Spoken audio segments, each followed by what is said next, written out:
북한이 까분다면 미국은 핵을 사용해 북한을 지도에서 지워버리겠다. 최근 미국에서 열린 나토 정상회의에서 미국이 북한을 상대로 강도 높은 발언을 하며 전 세계를 놀라게 했습니다. 이것은 한국 대통령과의 회담에서 나온 이야기인데요.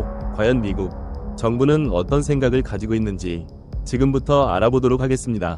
바이든은 북한이 한국에 대해 공격할 시 즉각적이고 압도적이며 결정적 대응으로 직면할 거라는 경고를 날렸습니다. 거기다 윤 대통령은 우크라이나를 돕는 것을 2배로 강화하겠다고 선언해 푸틴을 충격에 빠뜨렸습니다. 윤 대통령의 발언은 푸틴에 대한 선전 보고와도 다름 없었는데요. 과연 어떻게 된 일인지 좀 더 자세히 알아보겠습니다. 7월 11일 윤 대통령을 비롯한 나토의 인도 태평양 파트너 개국 정들이 만났습니다. 이들은 최근 초밀착하며 우크라이나를 2년 넘게 전쟁터로 몰아넣은 북한과 러시아를 강력히 규탄했는데요. 아사가 북한과 러시아를 지목해 공동 성명으로 비판한 것은 처음 있는 일이었습니다. 게다가 나토는 이번 회담에서 러시아를 돕는 중국을 향해서도 역대급 가장 강력한 비난을 가했는데, 나토는 러시아와 우크라이나의 전쟁을 최근 역사상 유럽에서 가장 큰 전쟁이라고 설명하면서 중국이 러시아를 지원하는 한 중국의 이익과 평판에도 부정적인 영향을 미칠 것이라고 강조했죠. 올해 처음으로 나토 회원국으로 합류한 스웨덴도 중국에 대한 경계를 드러내긴 마찬가지였습니다. 그러나 이런 나토 회원국들의 반응에 중국은 나토의 공동성명은 냉전적 사고방식과 호전적 언사로 가득하고 중국 관련 내용은 도발, 거짓말, 선동, 먹칠 가득 차 있다고 비판했는데요. 특히 러시아와의 무기 거래 의혹에 대해서도 제공한 적이 없다고 선을 그었죠.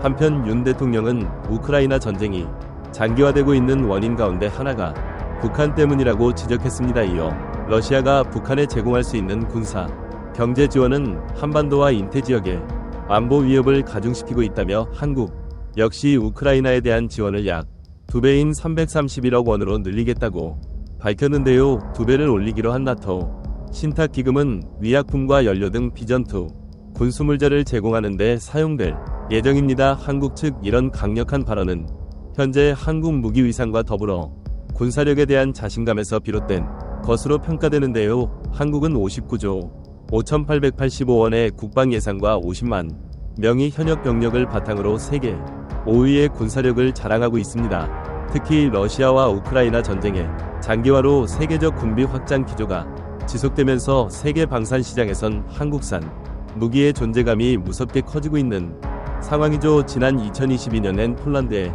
전차와 K9 자주포 FA-50 경공격기 등 최대 40조 원 규모의 수출액을 올리면서 사상 최대 실적을 달성했고, 한국의 주력 무기들은 수많은 경쟁국들은 제치고 수조 원대의 추가 수주에 성공하는 등 전례 없는 호황을 이어가고 있습니다. 이미 K2 전차 1000대를 폴란드에 납품하기로 기본 계약이 맺어진 상태이며 하와 에어로스페이스 앤 폴란드의 K9 자주포 15이문과 천무 72대의 대한금융계약을 앞두고 이쪽 또 지난달 초에는 중거리 지대공 유도 무기인 천궁2가 사우디아라비아 수출을 확정했고, 해당 수출 규모는 포대 금액은 약 4조 2,800억 원에 달하는데요. 한국판 패트리엇 불리는 천공인적 항공기와 탄도 미사일을 모두 요격할 수 있어 매우 환영받는 무기입니다. 사우디 치군 당국자는 무기 구매에 까다로운 사우디가 요격 미사일과 같은 핵심 무기를 미국이 아닌 제3국에서 도입한 전례가 없다며 한국 무기를 극찬한 바 있죠. 또 난해 12월에는 한화그룹이 개발한 국산 보병 전투장갑차 레드백 호주 수출 본계약이 성사되기도 했는데요. 특히 전차와 장갑차 강국인 독일과 영국 등을 따돌리고 이뤄낸 성과라는 점에서 K 방사는 새로운 이정표를 세웠다는 평가를 많고 있습니다. 유럽과 중동 등에서 끊임없는 한국산 무기에 러브콜이 이어지면서 지난해에 이어 올해도 방산의 질주는 계속될 것으로 보여지는데요. 방산에 달라진 이상은 수많은 국가의 방산 기업들을 긴장하게 만들고 있습니다. 최근엔 필리핀이 FA-50의 성능 대량과 전투기 추가 도입을 적극적으로 검토 중에 있어 CNN 등 외신들은 방산이 고도 성장의 본대도 올랐다는 전망을 속속들이 내놓고 이쪽 전투기와 잠수함 역시도 큰 주목을 받는 상황인데요. 최근 이라크와 사우디아라비아의 국방 당국자들은 연이어 한두 개 방문해 국산 헬기 수리온과 KF-21 전투기, 도산 안창 호함 등을 둘러보고 간 것이 큰 화가 됐습니다. 한국의 지난해 방산 수출액은 약 18조 7천억 원으로 잠정 짓게 되면서 2년 연속으로 세계 톱 10방산 수출국에 이름을 올렸는데요. 한국 무기가 세계 방산 시장에서 전례 없는 특수를 누리는 데는 우크라이나 전쟁 등으로 촉발된 국제적인 군비 확장 기조가 주된 역할을 한 게 사실입니다. 만일 한국 무기가 뛰어난 가격 대비 성능을 갖추지 못했다면 지금과 같은 방산에 부흥기를 맞을 수 없었을 것이라는 분석이 지배적이, 실제로 전차와 요격 미사일 등 한국의 수출 주력 무기들은 미국과 유럽 등 방산 강국의 경쟁 기종과 대등하거나 우수한 성능을 갖췄음에도 가격은 절반 수준입니다. 이 때문에 유럽의 군 당국 관계자는 한국 무기는 타국 기종보다 운영 유지비가 저렴한 데다 장기간 축적된 운영 경험을 통한 원활한 부품 조달 등 후속 군수 지원이 용이해서 구매국가 만족도가 대단히 높다고 평가하는데요. 이런 여세에 힘을 실어 한국은 K2 전차와 K9 자주포 등 수천 대를 우크라이나에 일시 지원해 한국 무기로 러시아를 초토화시켜 버리겠다는 의사도 내비치고 있는 상황입니다. 때문에 이를 시뮬레이션해본 푸틴은 참모들과의 회의에서 참담한 결과를 본 후 하얗게 질렸다는 후문도 전해지는데요. 실제 세계 각지로 수출되는 한국 무기 중에는 우크라이나 전장에서 활용도가 높은 무기들로 가득합니다. 특히 우회 지원 대상이었던 155mm 포탄이 가장 유력한 우크라이나 직접 지원 가능 무기로 손꼽히는데요. 155mm 엔나토 등 서방권 표준 야포 구경으로 한국은 K9 자주포에 사용되는 155mm 포탄을 300만 발 이상 보유했다고 알려져 있습니다. 이는 여타 서방권 국가들과 비교해 기존 보유량이 많을 뿐 아니라 분단 국가 특성상 추가 생산 영향마을 전해지고 있죠. 북한 위협에 상시 대응하며 군사력을 축적해온 한국에는 포탄 이외에도 우크라이나에 넘길 만한 무기가 상당히 많은데요. 전문가들은 우크라이나와 동쪽 국경을 맞든 폴란드가 한국에서 도입한 무기 목록을 보면 우크라이나 전장에서 어떤 무기가 필요할지 윤곽이 나온다고 평가하고 있습니다. 폴란드가 한국과 20조 원 규모의 초대형 방산 구매 계약을 체결했을 때 K9 자주포 K2 전차 FA-50 경전 투기 등이 포함됐고 이후 추가로 다연장 로켓 무까지 구매하기로 정해졌는데요. 현재 폴란드의 최대 안보 위협이 러시아라는 점을 고려하면 이런 무기들이 러시아를 상대할 때 유용하다고 인정된 셈인 것입니다. 특히 러시아의 군사 전문가들이 한국 전차가 유럽의 전차 시장을 휩쓸 수 있다고 말한 것이 알려지면서 푸틴을 더욱 불안에 떨게 만들고 있는데요. 이번 나토 회의에서도 한국은 방산만큼이나 든든한 또 하나의 지원국으로 얻게 됐습니다. 바로 바이든 대통령의 약속이었는데 그는 공동성명을 통해 북한의 위협으로부터 한국을 지키겠다는 약속 선언의 세계의 이목으로습니다. 바이든은 한국이 북한의 공격을 받을 시 즉각적 압도적 결정적 대응에 직면할 것이라고 경고했는데요. 기존의 확장 억제가 미국이 결정하고 제공하는 것이었다면 앞으로는 한반도 핵 운용에 있어서 한국의 재래식 전력과 미국의 핵 전력을 통합 운영해 대응한다는 것이었죠. 바이든은 한국을 나토의 중요한 파트너라면서 세기를 박았고 한국은 8개월 만에 정상회담을 통해 미국이란 든든한 지원국 됐는데요. 세계 각국이 한국산 무기를 최적의 대안으로 인식하기 시작한 가운데 미국이라는 든든한 지원국과 얻게 된 한국입니다. 여기에 이제는 한국이 핵을 가질 수도 있게 된 상황이죠. 그렇게 되면 한국은 그 누구도 무시할 수 없는 국가가 됩니다. 1차 세계대전이 끝난 후 21년 만에 2차 세계대전이 발발했습니다. 2차 대전 종식 후엔 80년 가까이 3차 세계대전은 일어나지 않고 이조일을 두고 군사학자 개전 전쟁 억지력 때문이라고 말합니다. 물론 현재 한국과 미국이 맺은 워싱턴 선언은 한국의 전술을 재배치하는 것보다 강한 옵션이긴 합니다. 한국의 전술을 재배치하면 그것을 미국이 해고 씌워줄지 불투명한 것은 마찬가지이고 선제 타격 대상만 되기 쉽지만 워싱턴 선언은 미국 말고는 누구도 위치를 알 수 없는 미점 수함에 기반하기 때문이죠. 그러나 한국 자체 핵무장 다 강할 수는 없는데요. 핵을 가진다고 함부로 수 없음은 러시아의 우크라이나 전쟁 시 행동으로 알 수 있습니다. 만약 적국이 핵을 사용하려 해도 핵무장한 나라를 상대하기에는 쉽지 않을 수 있기 때문이죠. 지금 한국이 처한 상황에서 핵 딜레마는 단순한 해법으로 풀 수 있는 문제가 아닌 듯한데요.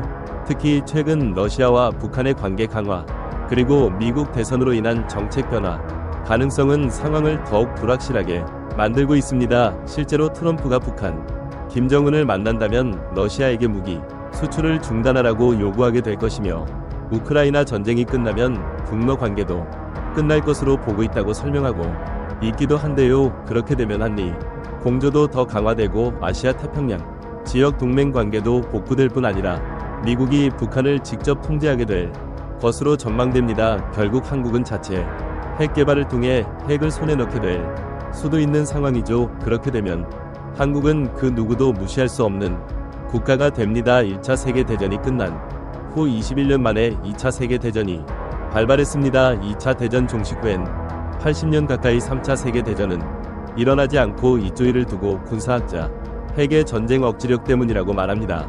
과거 한국은 핵이 없다고 철저히 무시 받아왔지만 트럼프의 집권 가능성과 함께 자체 개발을 할 가능성이 높아지자 모든 동아시아의 나라들이 앞다투어 한국의 상황을 면밀히 주시하고 한국과 좋은 관계를 보이기 위해 안간힘을 쓰는 중인데요. 단 수십 년 만에 전세 최빈국에서 이토록 위치가 격상되어 버린 한국이기에 많은 나라에서 어떻게 이렇게 단기간에 엄청난 업적을 이뤄낼 수 있었는가를 가지고 한국인이라는 민족 자체에 대한 궁금증도 커져가는 상황입니다. 한 가지 확실한 건 한국인들은 당한 게 있으면 두 배로 갚아주고 은혜를 입으면 수십 배로 갚아주는 행동하는 민족이라는 사실인데요. 이와 관련해 최근 알려진 한국인들의 위외의 행보가 우리와는 크게 관련이 없는 것만 같던 많은 태국인들의 심을 올린 일이 생기기도 했습니다. 그것은 바로 한국의 위대한 헌신을 한 태국 노인의 정체가 무려 70여 년 만에 밝혀지면서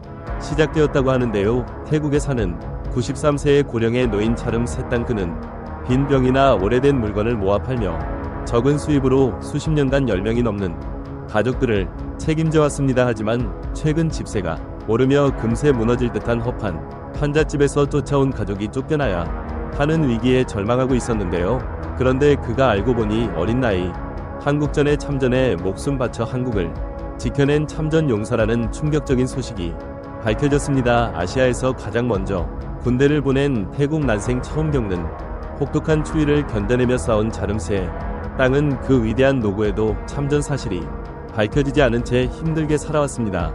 그리고 얼마 전 이 소식을 들은 한국인들이 두고 볼 수만은 없다며 바로 태국행을 결정하여 세계적으로 주목받고 있는데요.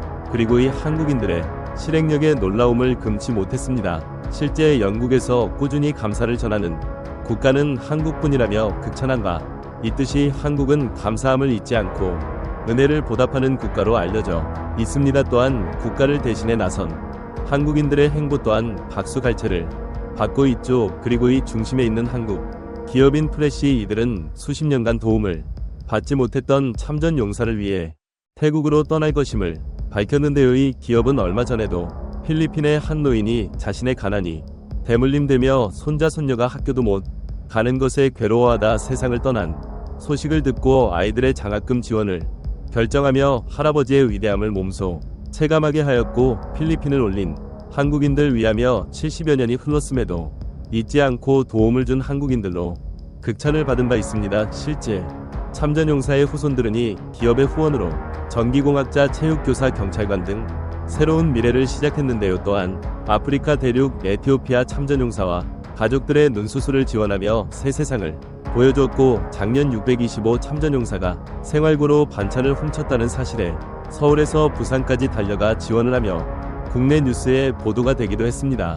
평소 도움이 필요한 참전용사를 위해 전국 방방곳곳 세계 곳곳을 누비는 이들 덕에 많은 참전용사들이 감동해 눈물을 흘리고 있는 상황인데요. 게다가 이젠 625 한국 전쟁 역사를 왜곡하는 해외 네티즌에게까지 역사 바로 잡아주며 이 또한 한국인으로서 해야 할 일이라고 전하고 있습니다. 그리고 이것이 바로 이 기업의 신념을 나타내듯 이들은 참전 용사에게 기업명이 아닌 한국인들의 이름을 전하고 있는데요. 임명주, 김지희, 심지영, 안성필, 정희석 등 여기 보이는 한국인들 모두가 임프레시의 행보에 감동하여 동참하였고, 임프레시는 이 수천 명의 한국인 이름을 매번 전달하고 있습니다. 그렇기에 오늘은 인프레시의 특별한 후원 상품을 소개해드리려 합니다.